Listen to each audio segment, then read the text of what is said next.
right now, as you are listening to this, there is a literal physical hole in your field of vision. Yeah, right in the center of it, basically. Exactly. It's sitting right there in front of you. But you don't see a black dot. You don't perceive a void or anything because your brain is actively painting over it with a hallucination. It's just guessing what should be there and rendering it in real time. Which is wild. Yeah. So welcome to the deep dive. Today we are basically tearing down the entire illusion of human perception. Wait. We're going to deconstruct this completely false idea that you are walking around with a high-definition, flawless recording device in your skull. Because the reality of human cognition is, it's honestly far more unsettling. Unsettling is a good word for it. Our source material today really hammers this home. Right, because the brain does not passively receive the world like a camera lens or, a satellite dish just taking in signals. It's not just hitting record. No, not at all. Mm-hmm. It actively constructs the world you experience. It builds it from the ground up, literally millisecond by millisecond. It is fundamentally a prediction machine. A prediction machine. Okay. Okay, so we usually assume our eyes, our ears, all our senses are giving us a one-to-one replica of the universe outside our bodies. Yeah, that's the intuitive feeling. Right. But the biological truth is that the raw sensory data actually reaching your brain is, it's incredibly noisy. Very noisy and fragmented. Yeah, and delayed. Take that physical hole in your vision we just mentioned. That's the blind spot where your optic nerve actually connects to your retina. Right. There are 0 photoreceptors there. None. Literally a blank spot in the hardware. Exactly. And that biological bottleneck is really just the beginning. By the time visual data travels down the optic nerve, passes through the thalamus, and finally hits the visual cortex at the back of your brain, it has been heavily, heavily degraded. Like a terrible internet connection. Yeah, like streaming a video on dial-up. If your conscious experience relied solely on the raw data coming in through your retinas, your vision would be a blurry, chaotic, stuttering mess. Okay, so why doesn't it feel like that? Because, when I look around the room right now, everything looks completely solid. It feels real. Yeah. The colors are continuous, the edges of the furniture are sharp, it feels undeniable. I definitely don't feel like my brain is frantically photoshopping a degraded image. Right. Well, that seamlessness is the ultimate biological trick.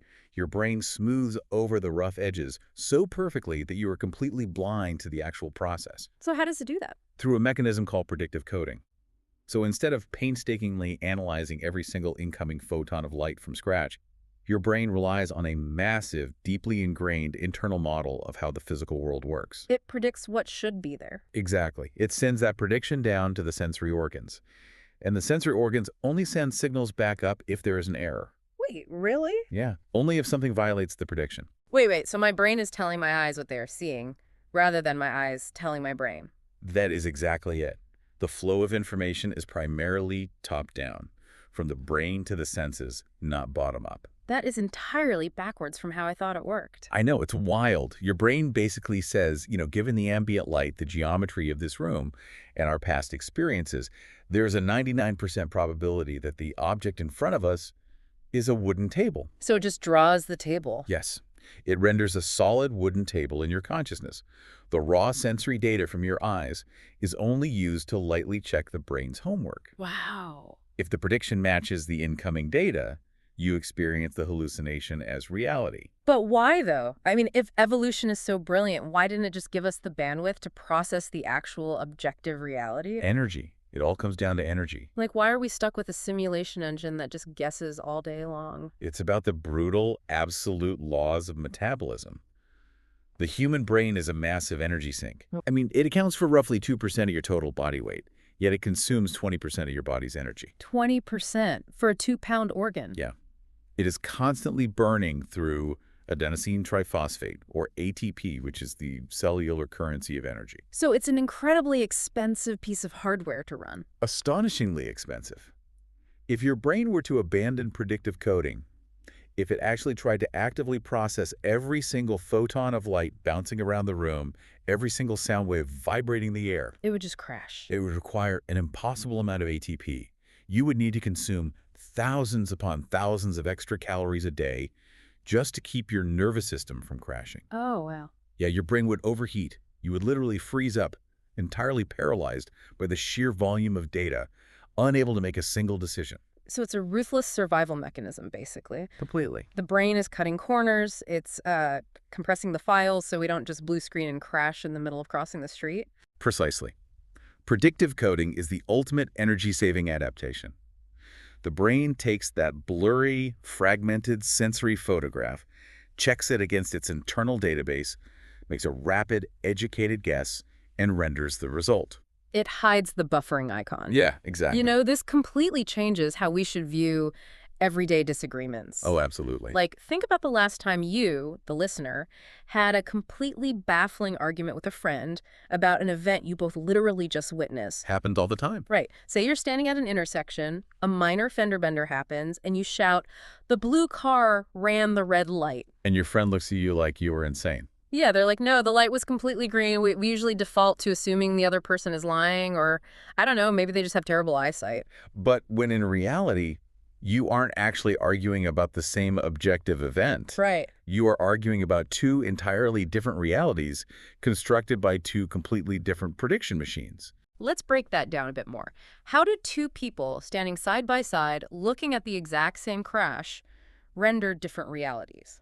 Because their internal models, their databases of past experiences, their current emotional states, their deeply held biases, those are all different. Okay, give me an example. Let's say person A is a highly anxious driver who was recently in a collision at an intersection. So they're already on edge. Right, their sympathetic nervous system is elevated, their brain is primed, it's predicting danger. Okay. When the ambiguous rapid event occurs, their prediction machine reaches into its database, pulls up threat, and actually renders the ambiguous light as red, because red signals danger. And person B? Person B is relaxed, maybe they're just looking for a parking spot.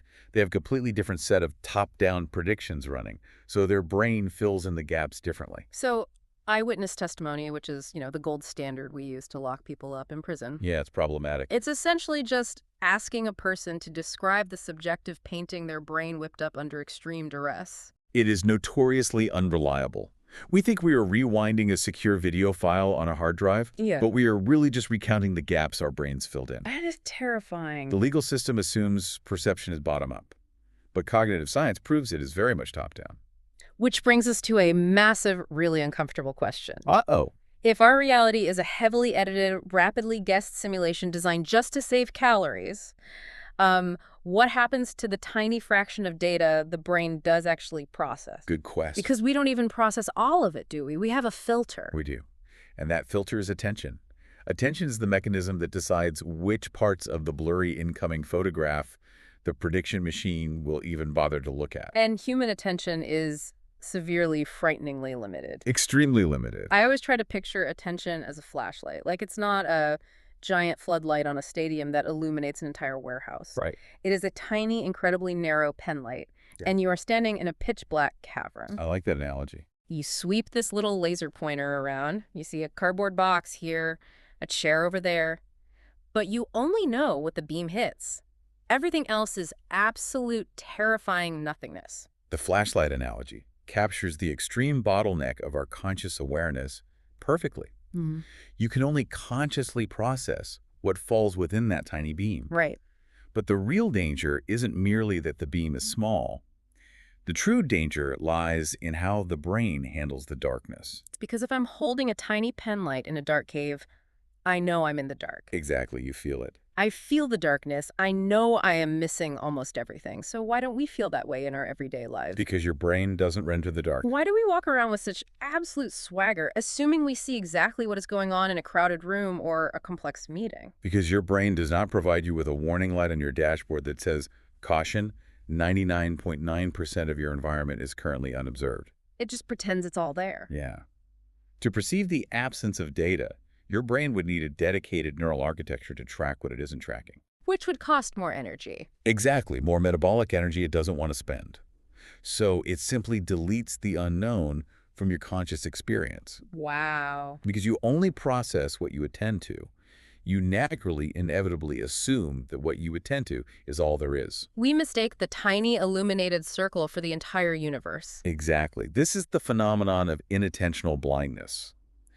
I'm sure you've heard of the classic invisible gorilla experiment. Oh, yeah, where subjects are asked to watch a video of people passing a basketball and count the passes. Right. And in the middle of the video, a person in a full gorilla suit walks into the center of the frame, thumps their chest, and walks off. And half the viewers never see the gorilla, Never see it.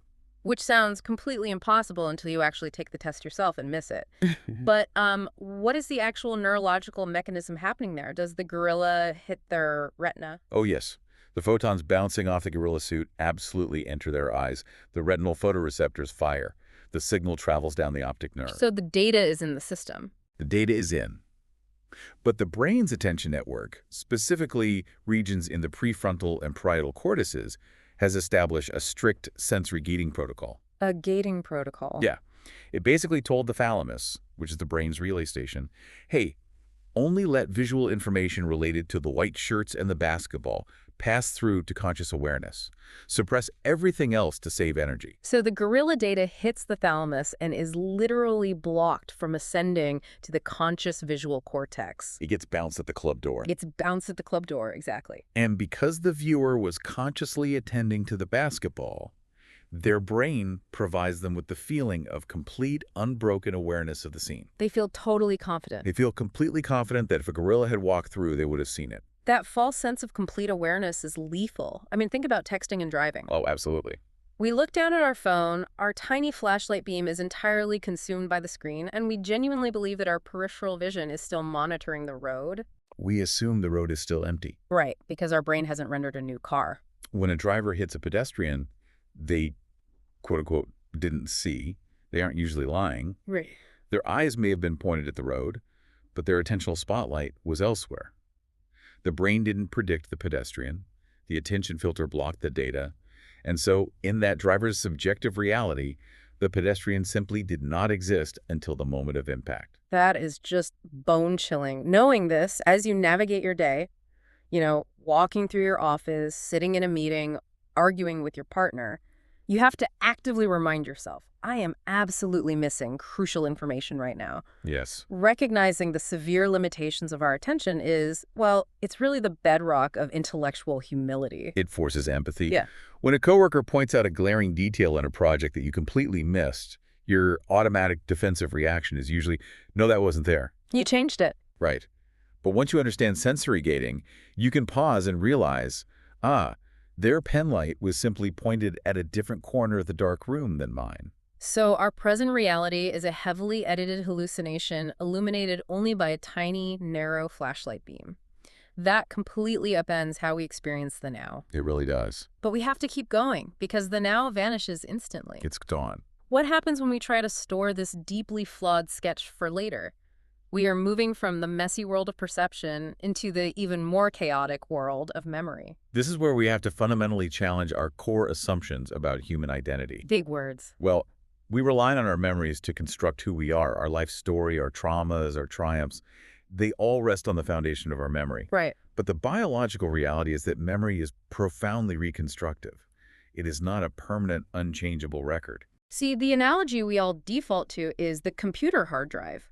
You experience a moment, your brain hits save as, drops it into a secure folder, and 10 years later, when you want to remember it, you double-click the file and watch the exact video playback. It is a very comforting illusion. Mm-hmm. But a memory is not a video file. It is much closer to a Wikipedia page. A Wikipedia page where you are the only editor and you secretly rewrite the page every single time you read it? That is the defining biological mechanism of human memory. We call it retrieval, but that word is highly misleading. That's a better word. A better word is reconstruction. When you experience an event, the sensory details, the sights, the sounds, the emotions are encoded across different neural networks in different parts of your brain. The memory is not stored in one localized box. It's shattered into 1,000 pieces. Yes. And when you recall that memory, your brain has to scramble to find those scattered fragments and stitch them back together into a cohesive narrative. But, and here is where the Wikipedia editing happens, when your brain reassembles the memory. It uses your current state of mind, your current biases, and any new information you have acquired since the event to fill in the missing pieces. But if I remember a defining moment of my life, say my high school graduation, or a really bitter argument I had with a friend 5 years ago, it feels incredibly vivid. It feels real. Yeah. I can see the lighting in the room. I can hear the exact condescending tone of voice they used. Are you telling me I can't trust that? The vividness of a memory has almost zero correlation with its factual accuracy. Zero. Almost zero. This has been proven time and again in cognitive psychology. When you pull up that argument from 5 years ago, your brain is doing exactly what it does with real-time perception. It is predicting and filling in gaps. Oh, man. If you can't quite remember their exact tone of voice, but you currently despise this person and view them as arrogant, your brain will automatically inject a condescending tone into the reconstructed memory. So my present emotion is actively corrupting the past event. Completely. And then the most dangerous part of the process occurs. It's a biological mechanism called reconsolidation. Reconsolidation? What is that? When you bring a memory into your conscious awareness, Sure. the neural pathways holding those fragments become physically plastic. They become unstable. Wait, literally unstable? Yes, the proteins at the synapses literally break down. The memory becomes fragile just by looking at it. Exactly. And when you stop thinking about it, the memory has to be saved again. New proteins must be synthesized to lock the neural pathway back down. Okay. But you do not save the original objective event. You save the newly edited, emotionally corrupted version. The memory is physically overwritten. Oh my God. So if I tell a story at a dinner party about a crazy road trip I took 10 years ago, I told that story 50 times over the years, embellishing it a tiny bit each time for laughs. You are no longer recalling the road trip. You are recalling the 49th version of the story you told yourself. That is insane. The original event has been completely paved over by reconsolidation. This is exactly what researcher Elizabeth Loftus proved with her famous car crash studies. Right. Yes, her work completely revolutionized our understanding of false memories. Walk us through that because it's a great example. So Loftus showed participants a video of two cars colliding. Afterward, she asked them to estimate how fast the cars were going, but she changed one single verb in the question. One verb. For half the group, she asked, how fast were the cars going when they hit each other? Okay. For the other half, she asked, how fast were the cars going when they smashed into each other? Just changing hit to smash. That one word changed their reality. The group that heard smashed estimated significantly higher speeds. Unbelievable. But the terrifying part happened a week later. Loftus brought them back and asked, did you see any broken glass in the video? Let me guess. There was no broken glass in the original video. None at all. But the group that had been asked the question with the word smashed a week prior were far more likely to vividly remember seeing broken glass. They just conjured it out of thin air. The external suggestion of the word smashed was woven into their reconstructive process. They edited their Wikipedia page, reconsolidated the memory, and literally hallucinated broken glass into their own past. Think about the monumental implications of this for our personal lives. Imagine a massive family argument at Thanksgiving. Oh, boy. Right? Two siblings are screaming at each other over something that happened 20 years ago. One says, you intentionally destroyed my project. The other says, I tripped and fell on it. Classic. They will wage absolute war over this because both of them vividly, emotionally remember their version of the event. They can see it playing in their minds. But neither realizes they're reading from entirely different, heavily edited Wikipedia pages. Yeah. They have been editing those pages for 2 decades, coloring every single gap with 20 years of sibling rivalry, resentment, and identity building. So the takeaway here is radical forgiveness, both for yourself and others. Absolutely. The next time you find yourself digging your heels in during an argument, screaming, I know exactly what you said to me, force yourself to stop. Acknowledge the biological reality of reconsolidation.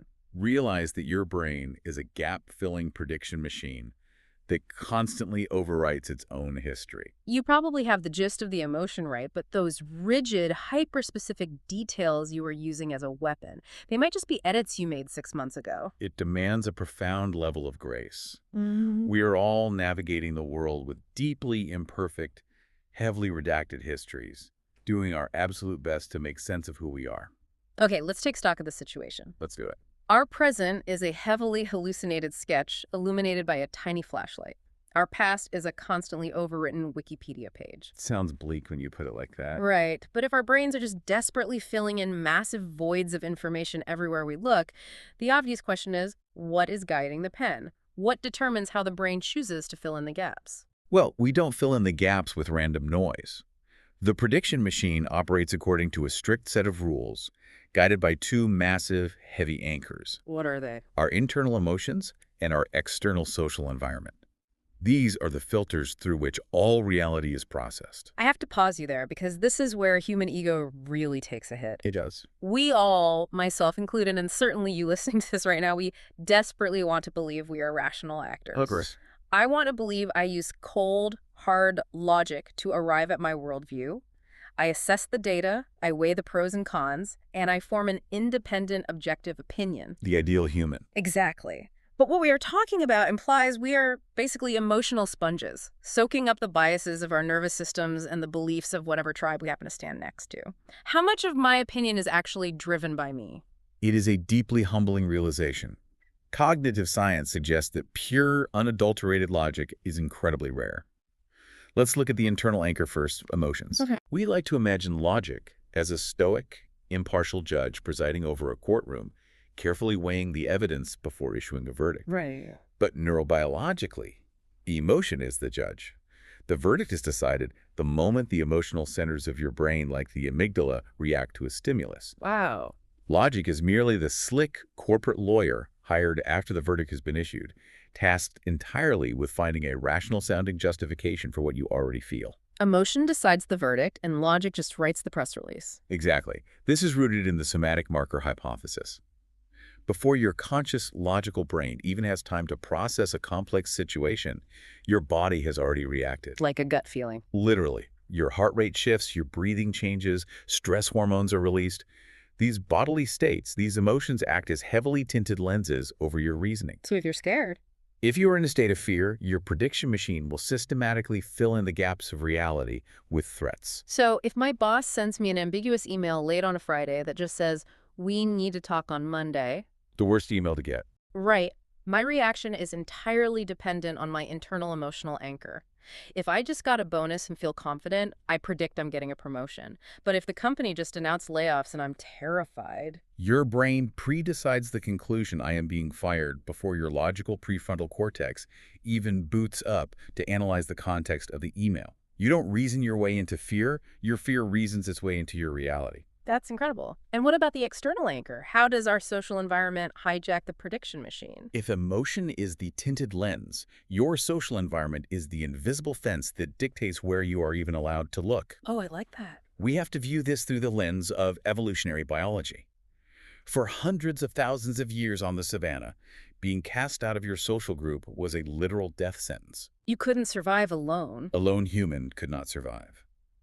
Therefore, the human brain evolved to treat social ostracization with the exact same severity as physical injury. Wait, literally, does the brain process social rejection as actual pain? Yes. Neuroimaging studies show that when a person is excluded from a group or faces severe social disagreement, the anterior cingulate cortex lights up. And that's a pain center. That is the exact same brain region that processes the distress of physical pain.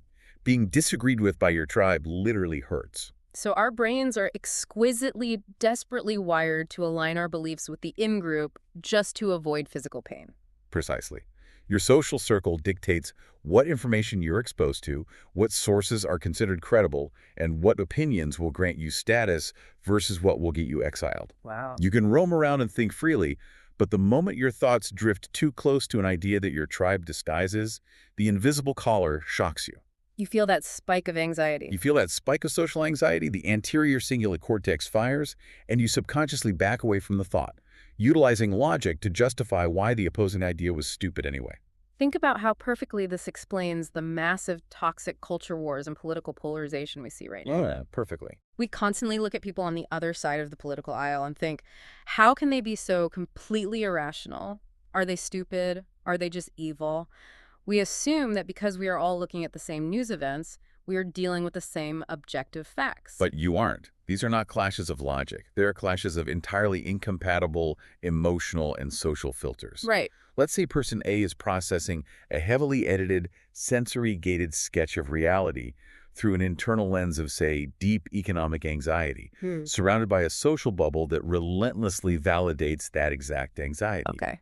Then person B is processing a completely different sensory sketch through an internal lens of, perhaps, a desire for societal equity, Yeah. surrounded by a bubble that punishes deviation from that desire. So when they argue, they aren't even occupying the same physical reality. They really aren't. They're speaking completely different languages, anchored in completely different subjective simulations. And because neither understands how their own prediction machine operates, both walk away 100% convinced that they are the sole owner of objective truth. Which brings us to the most dangerous element of this entire cognitive cocktail. When you combine a gap-filling simulation engine, a tiny flashlight of attention, a deeply corrupted Wikipedia memory, heavy emotional reasoning, and the constant threat of social exile. It's a lot. It's a perfect storm. You get the absolute perfect breeding ground for cognitive biases. But worse than that, you get a terrifying, intoxicating amount of unearned confidence. The trap of confidence is perhaps the most insidious design flaw in the human brain. Why is that? We are fundamentally plagued by cognitive biases, stereotypes, confirmation bias, the availability heuristic.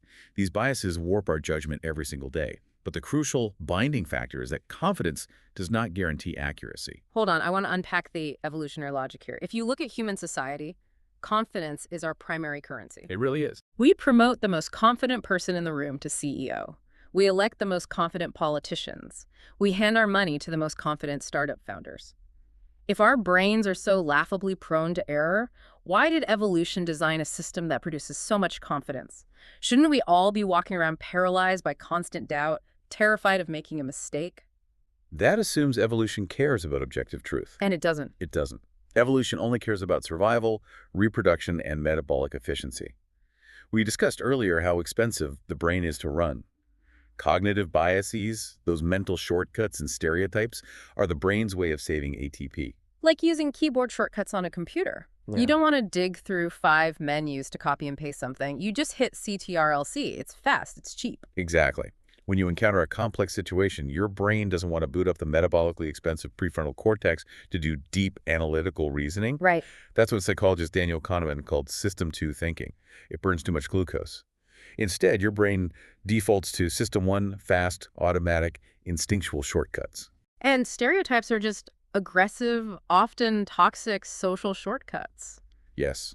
A stereotype is the brain refusing to spend the energy required to understand the immense complexity of an individual human being, instead opting to categorize them into a simplistic pre-rendered box. Wow. Confirmation bias, our tendency to fiercely seek out information that agrees with us and ignore data that contradicts us, is another massive energy saver. Because holding contradictory ideas in your head creates cognitive dissonance. And cognitive dissonance is metabolically exhausting. It takes a huge amount of mental energy to actually change your worldview. It requires breaking down neural pathways and building new ones. Great. It is biologically so much cheaper to just reject the conflicting evidence and keep scrolling. Okay, but where does the feeling of confidence actually come from?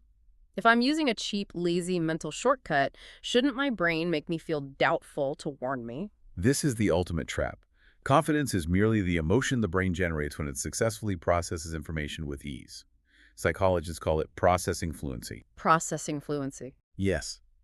When an idea fits perfectly into your existing biases, when it aligns seamlessly with your social group's beliefs, it flows through your neural networks without any friction. It processes easily. Okay. And that feeling of cognitive ease is translated by the brain into the emotion of absolute certainty.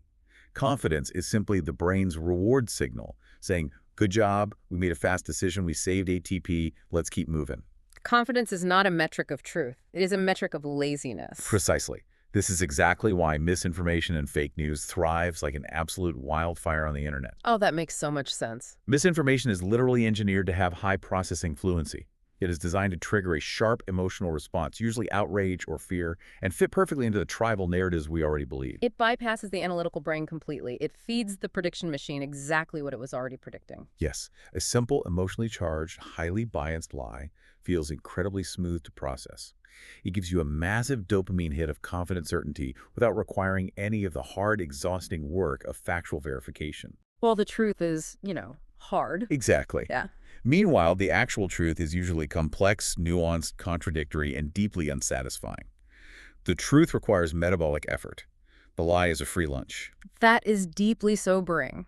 We are walking around with energy-starved brains that actively reward us with the intoxicating feeling of absolute confidence every time we use a terrible mental shortcut to ignore reality. Pretty much. It genuinely feels like we are trapped in a biological matrix. Yeah. How do we break the cycle? If our default operating system is this flawed, how do we manually override it? Well, this is where we transition from understanding the problem to deploying the antidote. We are not hopelessly doomed. Kata. The cognitive science that exposes these flaws also provides the exact toolkit to mitigate them.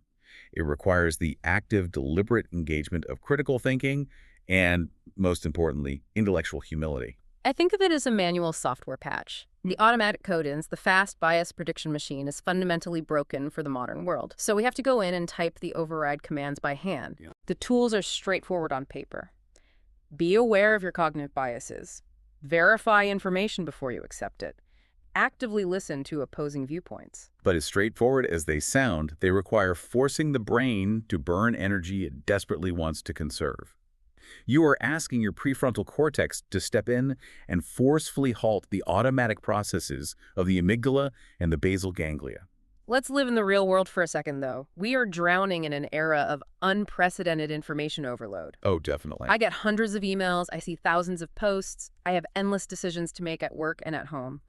Nobody has the metabolic energy or the time to manually verify every single piece of information they encounter or seek out 3 different opposing viewpoints for every minor decision. No, of course not. If I tried to critically analyze everything, I'd burn out in a day. How do we actually apply this without crashing the system? It's a critical question of triage. You cannot deploy heavy epistemic vigilance for every moment of your life. If you critically analyze the chemical composition of the water every time you took a sip, you would die of thirst. Right. The goal of this toolkit is not constant, exhausting skepticism about everything. The goal is targeted application. So what are the triggers? When do I know I need to run the manual override? You deploy the critical thinking patch during moments of high emotional charge, when dealing with deeply held beliefs, and when making highly consequential decisions. Okay. The trigger is the emotion itself. When you are reading an article or scrolling social media or arguing with a colleague, and you feel a sudden massive rush of absolute vindication, Oh, I know that feeling. that thought of, I knew I was right, I knew those people were terrible, that rush of easy confidence is your dashboard warning light. The feeling of certainty is the alarm bell. When it feels too good to be right, that's exactly when my brain is taking a lazy shortcut. Precisely. That flash of righteous anger or smug vindication is the signal to hit the brakes. That is when you must manually engage your prefrontal cortex. And the core mechanism you use in that exact moment is intellectual humility. Intellectual humility. It sounds like a philosophical concept, but we are talking about a cognitive function here. It is a profound cognitive function. Mm-hmm. Intellectual humility is not about having low self-esteem. It is not about being passive or wishy-washy. Okay. It is the immense, difficult strength of actively questioning your own structural assumptions. It is the ability to look at a situation, feel the rush of confidence, and genuinely say to yourself, Yeah. I might be wrong about I this. might be wrong. It goes entirely against everything our ego and our biology wants us to say. But they are the most powerful words in cognitive science.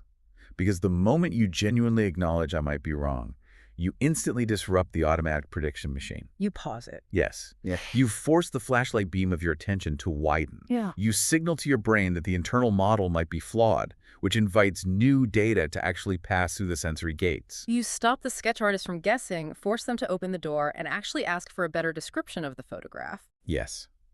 By actively seeking diverse perspectives, not as a debate tactic to defeat them, but with the genuine curiosity to understand how someone else's prediction machine constructed their reality, you massively enrich your own internal model of the world. Right. You will never achieve perfect, godlike objectivity.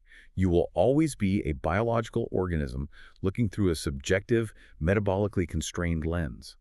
But by practicing intellectual humility, you can become fiercely aware of the tint of your lens. You can clean it. Let's pull all of this together because we have completely dismantled the way we experience the world today. We covered a lot of ground. We started by confronting the unsettling biological reality that the room you are sitting is a meticulously crafted mental construct, a seamless hallucination built by a prediction machine desperate to save calories. Yes. We mapped the extreme limits of our attention, realizing our conscious awareness is nothing but a tiny penlight in a vast, dark warehouse, leaving us completely blind to reality even when we feel perfectly aware. And we examined the fragile, reconstructive nature of memory, understanding that our past is not a permanent video record, but a constantly overwritten Wikipedia page. Highly vulnerable to our current emotions and the simple power of suggestion. Exactly. We expose how our internal emotions and our external social bubbles act as heavy, tinted lenses, predetermining our judgments and literally causing us to perceive different realities to avoid the biological pain of social exile. We unpack the trap of confidence, too. Yeah, the profound realization that feeling certain is just a dopamine reward for taking a lazy cognitive shortcut, not a metric of objective truth. And we finally arrived at the antidote, the metabolically expensive manual software patch of critical thinking. The targeted use of intellectual humility. The profound disruptive power of pausing in the face of absolute certainty and admitting, I might be wrong. It fundamentally shakes the ground beneath your feet. It really does. But as we wrap up, what is the ultimate takeaway for the person listening to this right now as they go back to their daily life? The takeaway is that realizing your brain is playing tricks on you is not a defeatist or depressing exercise. It is the ultimate empowerment. How so? When you finally accept the profound limitations of your own biology, you stop being a blind victim to those limitations. Understanding this makes you a radically better communicator. It makes you a sharper, more empathetic decision maker. Because you aren't just reacting blindly anymore. Right. Because when you stop demanding that your highly subjective, gap-filled hallucination is the one true, unquestionable reality, you stop fighting against the nature of the mind. You can navigate the immense complexities of your life, your work, and your relationships with infinitely more grace, patience, and clarity. I completely agree. It gives you the superpower of the pause, the ability to step back from the simulation. And I want to leave you, the listener, with a final lingering thought to mull over today. I love a good lingering thought. We spent this entire time dissecting how your specific brain is hallucinating your current reality, using your unique shortcuts, your heavily edited memories, and your specific social anxieties. But think about this. Every single person you interact with today, the barista, your boss, your spouse, the stranger cutting you off in traffic is doing the exact same thing but rendering an entirely different world. Absolutely. If we're all running isolated, highly customized simulation engines, is there even such a thing as one shared objective reality that we can point to? Or are we all just walking around in billions of separate, custom-built universes, trying to build fragile little bridges to each other, using nothing but the very tools we talked about today: curiosity, empathy, and intellectual humility? Keep exploring, keep questioning the hallucination, and we'll see you on the next deep dive.